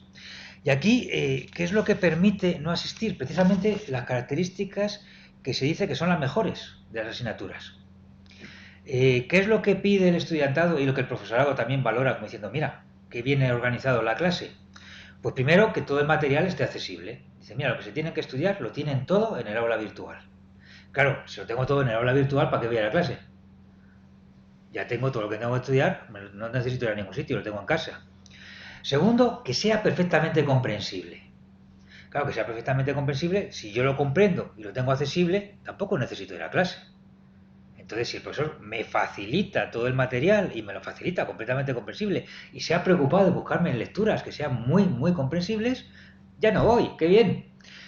La comprensibilidad, además, la comprensibilidad, claro, de los textos no depende solo del texto, sino que la inteligibilidad de un texto es el producto de una relación, es el producto de la relación entre las características del texto y las características de la persona que lee el texto. Entonces, un texto que para una persona es muy fácil de entender, para otra persona es un texto difícil. Depende, pues, de los conocimientos previos que tengas. ¿Eso qué hace? Pues hace que, por ejemplo, la característica de comprensibilidad, pues hace que las personas que más asistan cuando no quieren asistir, las que más asistan, son las que tienen conocimientos más bajos, las que tienen más dificultades para aprenderse los textos por su cuenta. Con lo cual, las clases más aburridas asiste más. Precisamente el profesorado piensa que la gente que asiste más es la gente, los mejores estudiantes, los que mejor se lo... Y muchas veces asiste más pues gente que precisamente tiene más dificultades para poder aprenderse los materiales por su cuenta. Mientras que la gente, por ejemplo, la gente que es más teórica, más intelectual, que ha leído mucho, cuando una clase no le interesa, sabe buscarse las castañas para aprenderse eso y sacar la nota que haga falta, sin ir a clase. La tercera, que también es una cosa muy elogiada, pero que tiene esta consecuencia perversa, es lo que se llama la pedagogía visible, es un concepto de Bernstein. Una pedagogía visible es una pedagogía que deja bien claro qué es lo que tienes que aprenderte y cómo te lo tienes que aprender. Es una demanda constante del alumnado, que la pedagogía sea visible. No me digas, que no me hagas adivinar, que yo tenga que adivinar qué es lo que tú quieres de mí. Por ejemplo, la gente dice, es que nos pedía un ensayo. Pero claro, ¿y cómo va a juzgar ese ensayo? Dice que relacionemos cosas, que pensamos, que seamos críticos, pero a ver, ¿qué es el crítico? Si yo me pongo a criticar el gobierno porque digo que es un gobierno comunista, ¿soy crítico como quiere el profesor? ¿O me va a llamar facha? Ya no soy un crítico. Entonces dice, bueno, a ver. Entonces el alumnado pide una pedagogía visible. Claro, cuando la pedagogía es visible, cuando se sabe exactamente lo que te están pidiendo para la evaluación, pues es cuando puedes no ir también. Si los materiales están accesibles, los comprendo perfectamente y sé lo que el profesorado quiere, entonces puedo no ir a clase perfectamente. Bueno, esto es un poco las lógicas que se llevan. Se puede decir un poco que es una imagen un poco penosa de la universidad y del estudiantado y del profesorado, como de todo el mundo, y lo es. Lo que pasa que no es nada nuevo, es decir, que esta cosa, cuando leéis historias, si leéis historia de la universidad, esto es, de hecho vivimos en una universidad un poquito mejor que las que había antes, ¿eh? Es decir, que por ejemplo, si leéis lo que costaba Macías Picabea, la imagen del estudiante, del tunante, es de una persona que simplemente se dedica a hacer el golfo por ahí, por la calle, y que a cabo de unos años se saca el título. Lo que cuenta Pío Baroja de la Facultad de Medicina en su época es terrible. Si lo leéis, el libro este, ¿cómo se llama? La ciencia, ¿cómo se llama el de la ciencia? El árbol de la ciencia. Al principio del árbol de la ciencia vienen unas clases, es que de cuando él era estudiante de medicina, que son realmente la gente en clase hablando y riéndose del profesor. Es lo que cuenta de cómo eran las clases. Entonces, no es nada nuevo. En los años 50 en Estados Unidos, Howard Baker hizo un estudio sobre, bueno, a principios de los 60 sobre la Universidad de Kansas, y lo que contaba era que el estudiantado se regía por la lógica de la nota. De hecho, el libro en el que contó cómo eran los estudiantes de la Universidad de Kansas se llama Making the Grade, que se podría traducir por sacando nota. Sacando nota. Y hay un libro de otra, por ejemplo, de Estados Unidos, de Horowitz, una historiadora, que lo que cuenta es que ya en los años 60 del siglo pasado la gente estudiaba más de lo que estudiaba mucho antes en la universidad, porque la universidad antes, cuando era una minoría, eran los hijos de la burguesía que lo que hacían en Estados Unidos es estar en las hermandades, cuando eran hombres, luego cuando entraron mujeres se hicieron las sororidades, que eran sitios donde se dedicaban a hacer fiestas, o sea, iban a la universidad a tener relaciones sexuales, que cuando eran solamente hombres pues eran como prostitutas, a tener relaciones sexuales, a emborracharse y de vez en cuando pues hacer algún examen, y con eso terminaban la carrera y luego ya se iban al negocio de su padre. Eso era un poco la universidad que había antes de la de ahora, entonces no es nada nuevo. Y con esta pregunta quiero terminar, es, bueno, esta universidad real es muy distinta de la universidad ideal, muy distinta de esta universidad que todo el mundo se imagina, que los estudiantes cuando entran se imaginan ese templo del conocimiento, ese sitio de foros intelectuales, ese templo del saber. Y yo la pregunta que me hago es, ¿esa idealización de la universidad durará mucho tiempo? ¿Durará mucho tiempo ahora que cada vez más gente va a la universidad? Y no tengo una respuesta, pero tengo una imagen que tenemos, esa es la primera promoción de sociología de la universidad en la que estoy, de la Universidad Pablo de la Vide. Pero tengo una imagen que es la de las ceremonias de fin de grado. Los estudiantes en las entrevistas contaban horrores del profesorado. El profesorado cuenta horrores del estudiantado. Cuando llega la ceremonia de fin de grado, todo el mundo se pone bien vestidito y los estudiantes, los profesores, un par de profesores hablan y alaban el alto grado de madurez intelectual que han alcanzado esos estudiantes a los que a sus espaldas está criticando a muerte. Los estudiantes salen y recuerdan el pasaje terrible que han hecho por la facultad y cómo han llegado a ese grado de madurez. De hecho, en mi universidad, cada vez más, en las ceremonias de fin de grado, el estudiantado lo que pone son fotos de cuando eran niños y luego fotos actuales. Yo he pasado a ser de niña a mujer, ¿no? Es un poco la imagen. En la universidad nos hemos hecho personas adultas y hemos llegado a ese grado de madurez. Y todas esas críticas que vemos en la vida cotidiana desaparecen. Hay un acto institucional en el que vuelve a aparecer ese discurso de la universidad como templo del conocimiento. Y yo creo que, claro, ¿qué es lo que ocurre? Que profesores y estudiantes en las aulas pueden enfrentarse, pero profesores y estudiantes tienen un interés común. Y el interés común es el defender la universidad, es el de defender el valor de aquello por lo que tienen valor social, el valor de su título. Yo creo que eso va a seguir haciendo que la universidad siga idealizada. Bueno, y esto es todo. Muchas gracias y espero no haber aburrido.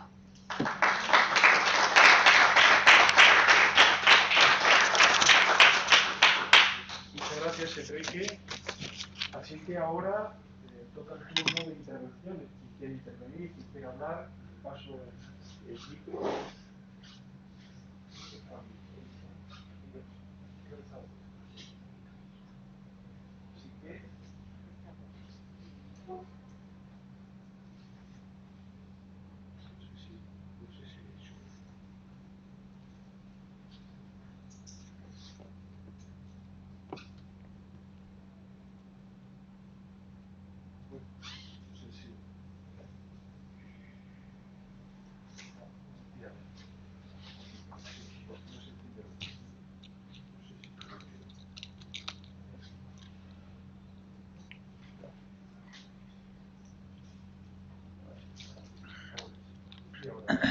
Bueno,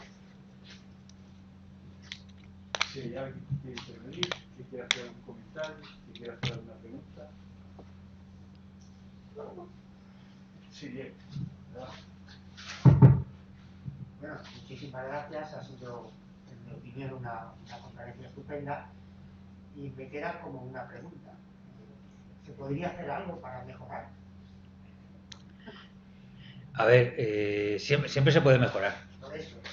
Siempre se puede mejorar.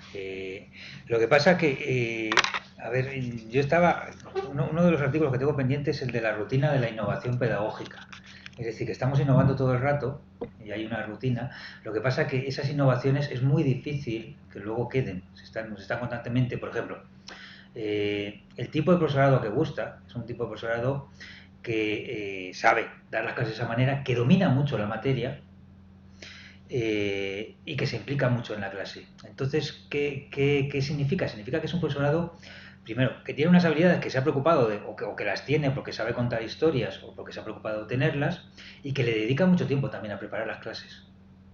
Y en las universidades reales, ¿qué es lo que ocurre? Porque el profesorado muchas veces tiene cosas mejores que hacer que dar clase. Entre otras cosas porque el profesorado actualmente, por ejemplo, se nos está evaluando por las investigaciones.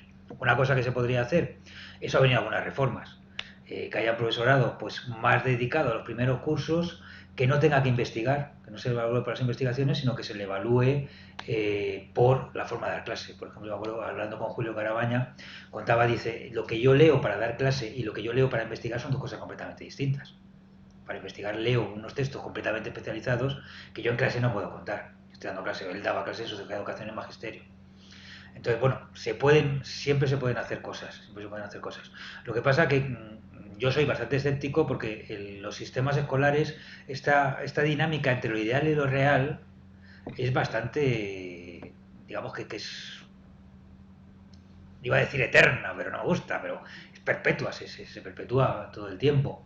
Y constantemente, digamos que al final lo que sacábamos en la investigación, aparte de algunas cosas sobre cómo organizar los horarios en la facultad, algunas cosas, son cosas que se han dicho hace mucho tiempo. Es decir, lo que la clase dialógica, participativa, activa, etcétera, etcétera, son cosas que se han dicho hace mucho tiempo. ¿Qué es lo que ocurre? Que la forma de implementar la universidad no es tan fácil, no es tan fácil. Al principio parece, dice, bueno, pues eso se pueden hacer así. Pero al final, ¿qué es lo que hace que haya, claro, solo habría que hacer una investigación sobre el profesorado, qué es lo que hace que al final sea un 20% del profesorado que realmente llega al alumnado? Que hay un 80% que no llega. ¿Qué es lo que hace que esto sea así? Pues eso. No te puedo contestar a esa pregunta. Solamente sé que se han hecho muchas teorías, se han hecho muchas innovaciones, pero que la universidad ha cambiado muy poco. Ha cambiado muy poco. Con lo cual, sí se puede mejorar, pero no sabemos cómo. Esa es la historia.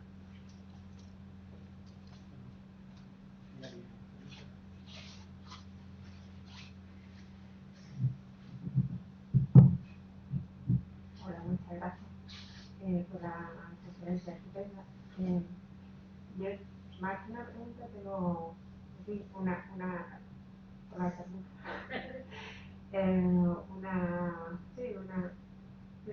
Una cuestión, ¿no? Después del confinamiento ha cobrado muchísima importancia las aulas virtuales. De hecho, es el depositorio de la información y eso indudablemente facilita la inasistencia que está desde el principio, ¿no? Ahí fallando en esto. Entonces, por otra parte está la política de las universidades presenciales. O sea, en España, salvo la UNED, pues se defiende todavía la presencialidad y es difícil esa convivencia híbrida, ¿no? De hecho, no sé si ha salido a vosotros en la investigación, pero vamos, hay una mayoría, hay como una mayoría importante que prefiere un modelo, que vayamos a un modelo híbrido, lo cual hace que se pongan en ejercicio todas estas artes pedagógicas que deberían de estar, ¿no? Y bueno, quería saber tu opinión al respecto y darte muchas gracias por todos los materiales que nos has dejado a quienes impartimos docencia con tus materiales, ¿no? Muchas gracias. Bueno, gracias a ti. A ver, sobre el tema del confinamiento, la investigación la empezamos a hacer en el año, o sea, la empezamos en el curso 18-19 y entonces la mitad de la investigación ha sido previa al confinamiento y la otra mitad ha sido durante el confinamiento. ¿Qué ha pasado durante el confinamiento? Bueno, lo que ha pasado es que la gente se enganchaba al aula virtual, es decir, cuando iba a clase, Yo notaba porque yo seguía haciendo Cahoots en el S y entonces de repente, espera, claro, todo el mundo estaba avisando por WhatsApp porque había 5 personas escuchando la clase y había 50 que estaban sus nombres allí en el aula virtual, o sea, tenías un público fantasma, o sea, la gente había dejado su avatar y se había ido a otra cosa. Y la gente lo que contaba en las entrevistas era que le resultaba muy difícil concentrarse en las, porque ya no estaba en el espacio del aula, estaba en su casa, ya no salía de su espacio normal y no estaba rodeada de gente. Entonces, la experiencia que contaba la gente de las clases virtuales ha sido en general nefasta. En general nefasta. Muy pocos profesores, yo no he sabido, yo la verdad, al final dije, yo realmente no he sabido contactar con la gente por el aula virtual como puedo contactar en clase. No he sido capaz. Y la mayoría del profesorado yo creo que no hemos sido capaces. Y hay una cosa que yo creo, hay una cosa muy interesante de la presencialidad. Hay una teoría de Randall Collins, que es la teoría de los rituales de interacción, donde le da mucha importancia a la copresencia de los cuerpos. O sea, hay unos rituales en los cuales la presencia corporal, estar corporalmente presentes, hace que se activen emociones que no se activan a distancia y le da mucha importancia. Y yo creo que buena parte de lo que cuenta la gente en las entrevistas, una cosa en las que no, bueno, hay mucho más tema de lo que he contado, ¿no? Pero una de las cosas interesantes es lo que contaba la gente del entusiasmo de los docentes. O sea, cuando un docente habla entusiasmado, de repente hay como una chispa en la clase que la gente empieza a hablar y este tal, y entonces la gente va a la clase porque la gente, igual que cuando ven a la persona que está dando la clase, que está con un tono apático, que está aburrida, la gente deja de ir a clase. Hay una transmisión emocional en la clase y esa transmisión emocional es mucho más fuerte en una copresencia corporal que en cada uno en su casa con la pantalla. Con lo cual, yo no creo, supongo que vamos a hacer un modelo híbrido que en principio resulta más cómodo, no me tengo que desplazar, pero que pierdes dos cosas, pierdes esta emoción compartida de los cuerpos juntos en un sitio y luego se pierde una cosa que es muy importante en la universidad, que es la socialización por el grupo de pares. Es decir, aprendemos una parte por lo que nos cuentan en clase, otra parte por lo que leemos y otra parte por lo que hablamos con nuestra gente. Y eso yo creo que en la enseñanza a distancia se pierde mucho. Yo he conocido, de repente, pues cuando estaba en un departamento, pues llegaba un profesor que había estudiado sociología por la UNED y que me decía, qué ilusión me hace conocer un sociólogo, un profesor que ha estudiado sociología. Entonces, claro, ¿qué es lo que le ocurría? Pues que se había aprendido todos los libros de texto de la UNED, pero que no había discutido con gente de sociología. Entonces, una persona que te podía recitar todas las obras de Durkheim, pero que luego le decías, no pensaba sociológicamente, o sea, lo que llamas pensar sociológicamente, que es pensarlo todo en términos de relaciones de gente entre sí, no pensaba sociológicamente. Y la había, ¿por qué? Porque hay una parte muy importante que es esa discusión que tenemos con nuestros pares. Yo por lo menos aprendí mucho con la gente, en las entrevistas sale mucho, la gente, digamos, la gente se relaciona por grupos, entonces cuando llega en primero todo el mundo habla con todo el mundo, en segundo ya hay mucha gente que se ha enfadado porque han hecho trabajo juntos y unos han hecho más, otros han hecho menos, y ya se juntan los que tienen el mismo nivel de exigencia. En los trabajos en grupo las peleas son porque hay gente que tiene distintos niveles de exigencia, entonces el aprobador va a hacer lo mínimo, mientras que el teórico que va a sacar nota, el interés de la asignatura, va a leerse, entonces se juntan en un grupo y chispas. El aprobador piensa que el otro le está ninguneando, el otro piensa que el aprobador es un gorrón, pero allá cuando llegan a segundo o tercero se han juntado con la gente que tiene las mismas expectativas y exigencias que ellos en torno a los trabajos. ¿Qué es lo que ocurre? Pues que la gente que les interesa las asignaturas, que les interesan las carreras, aprende mucho en esos grupos de pares, porque se discuten las cosas entre los pares a los que les interesa. La gente que va de aprobadores simplemente se pasan trucos para aprobar. Pero la gente que le interesa la sociología, por ejemplo, pues se mezcla, además los ves, van en grupos. Que los demás le agrupan los grupos de los divinos, de los elitistas, pero son la gente que realmente le interesa la carrera y que están discutiéndola y están aprendiendo en esa discusión conjunta. Yo creo que todo eso en la enseñanza a distancia por el momento se pierde. A lo mejor luego cada uno se forma un avatar y estamos con gafas así, pero toda esa parte por un lado, con la emoción de la presencia, por otro lado, el grupo de pares, yo creo que eso no es fácilmente sustituible. Si alguien todavía nos quedan 5 minutillos, si hay alguien que quiera.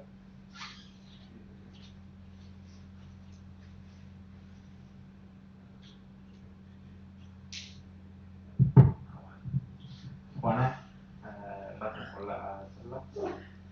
quería comentar como estudiante que, por ejemplo, en la asignatura que estoy dando ahora actualmente, pues estábamos hablando con el profesor y él mismo nos decía como que los profesores pues tienen su labor investigadora y como hay profesores que directamente se centran en esa labor investigadora y van a las clases porque es su trabajo, pero sin más.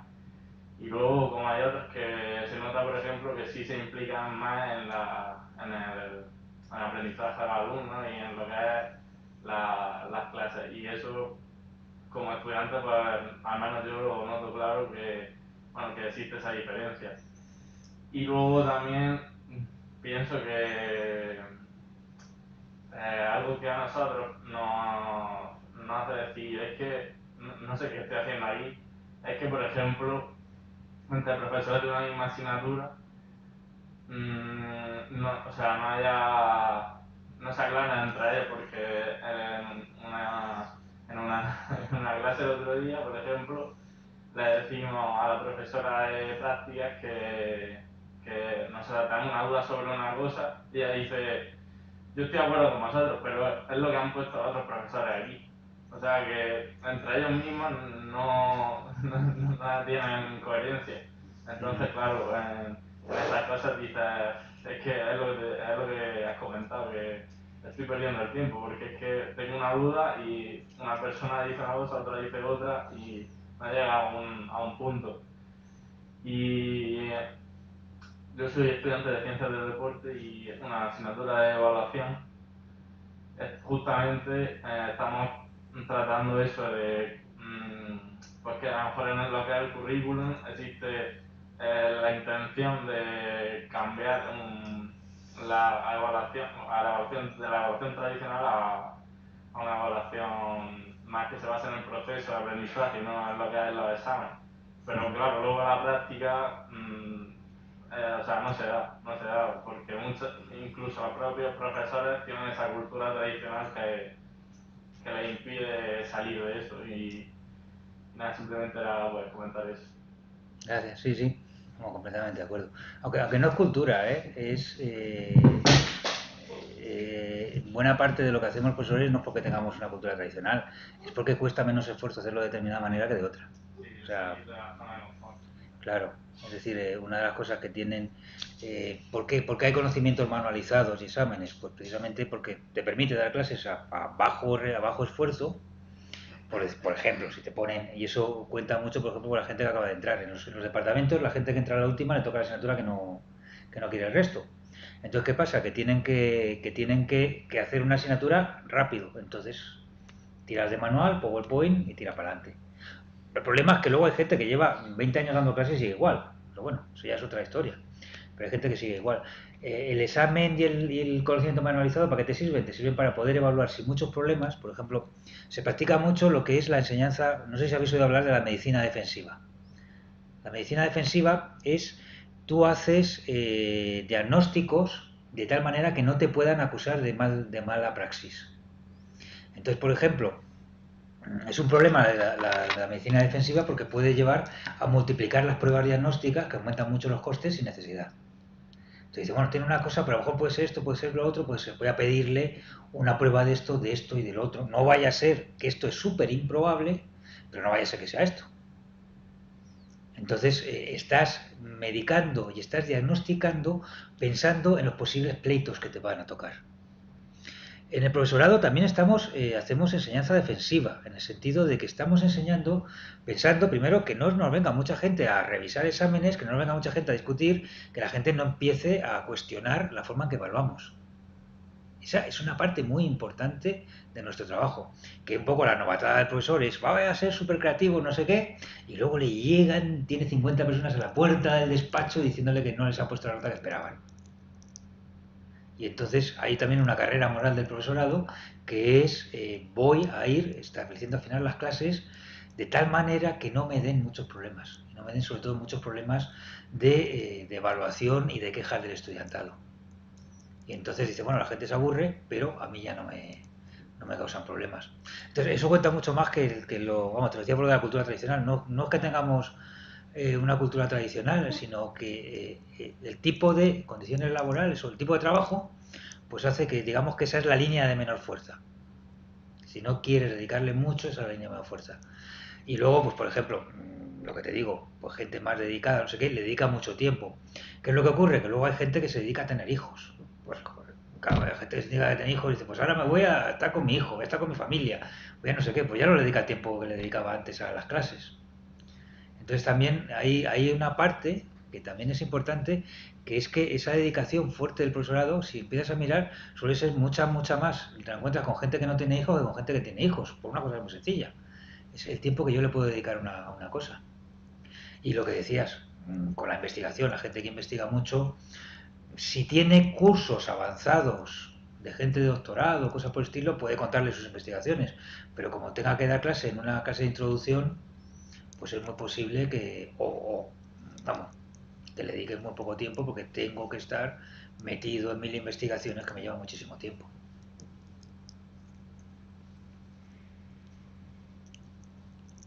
Sí, tenías ahí. Bueno, yo sería como para...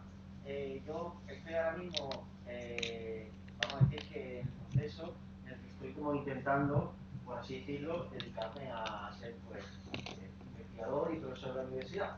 Y como, claro, de alguna forma como para hablar sobre un poco lo que yo escucho, mis compañeros, ¿no? Que están como haciendo un doctorado y como que tienen también como ese objetivo, ¿no? De llegar pues a obtener pues, un puesto de trabajo en la universidad. Entonces, claro, o sea, todo esto que de alguna forma que se ha hablado hoy como que tiene todo ese sentido, ¿no? Porque yo escucho como a mis compañeros, ¿no? Del despacho y también como a los profesores, por así decirlo, que son, vamos a decir, los directores de tesis de esos estudiantes, y es como que el mensaje es súper claro, es como que se entiende muy fácil, porque básicamente es, intenta dedicar el mínimo tiempo posible a la docencia. Céntrate, por así decirlo, en la investigación. Y en realidad tiene todo el sentido del mundo, porque si, por así decirlo, yo tengo la posibilidad, o sea, yo en 2 o 3 años termina mi contrato, yo tengo un contrato de formación, vamos a decir, de profesorado universitario, y si en 2 o 3 años yo, de alguna forma, voy a tener que aspirar a un puesto de trabajo en la universidad, ya sea en Granada o en otro sitio, yo de alguna forma voy a tener que competir con esas otras personas. Y al final lo que va a hacer posible que yo consiga ese puesto de trabajo, es decir, que yo de alguna forma consiga también lo necesario para poder mantenerme, ¿no? Económicamente, para poder llegar a tener un trabajo, es la publicación. Es decir, la cantidad de publicaciones que tú tengas, y no precisamente pues eso, ¿no? La docencia, como que esto como que cobra sentido un poco en todo esto como que se está diciendo, lo que hemos estado viendo, una parte de lo que hemos estado viendo aquí. Gracias, vamos. Yo lo que iba a decir también con respecto a lo que ha dicho vuestro compañero, corroboro prácticamente lo que él dice. La docencia no se le presta atención en la universidad. La docencia no cuenta para nada. Los quinquenios docentes van de oficio, mientras que la investigación se evalúa. Hay una agencia nacional que evalúa la evaluación a través de los sexenios. Para concursar a un puesto universitario y para ser acreditado de ayudante doctor, lo que se presenta fundamentalmente es investigación, no se presenta docencia. Docencia va de oficio y simplemente se acredita por los años de docencia quien sí tiene, pero no si eres mejor o mal profesor. Entonces yo creo que esa es... Y hay universidades en las cuales por parte del rectorado se toma muy en serio la docencia y entonces hay cursos de perfeccionamiento, de docencia, de pedagogía, etcétera, para intentar justamente pues, entrar en esa forma de que la pedagogía pues sea unas clases más atractivas, sean más colaborativas, sean más interactivas, etcétera, etcétera. Pero bueno, eso es como se suele decir periferal al alumno, ¿no? Bueno, esta universidad en la que hemos hecho la investigación es una universidad que constantemente está dando cursos al profesorado sobre cómo dar clase. Justamente. O sea, lo cual pues dice que esos cursos pues no se sabe, no parece que tengan una eficacia extrema. Que si van a esos cursos. Sí, mucha gente va a esos cursos. Mucha gente va a esos cursos. Hasta yo he ido. Sí van. Sí suelen ir, ¿eh? Sí suelen ir. Bueno, pues 1.000.000 de gracias de verdad por venir en una tarde tan desapacible. Ha sido muy atractivo, gracias Enrique. Muchas gracias. Así que 1.000.000 de gracias por vuestra asistencia y gracias a Enrique por esta maravillosa conferencia. Bueno, muchas gracias a todos vosotros. Bueno, nos vemos en la próxima. Gracias.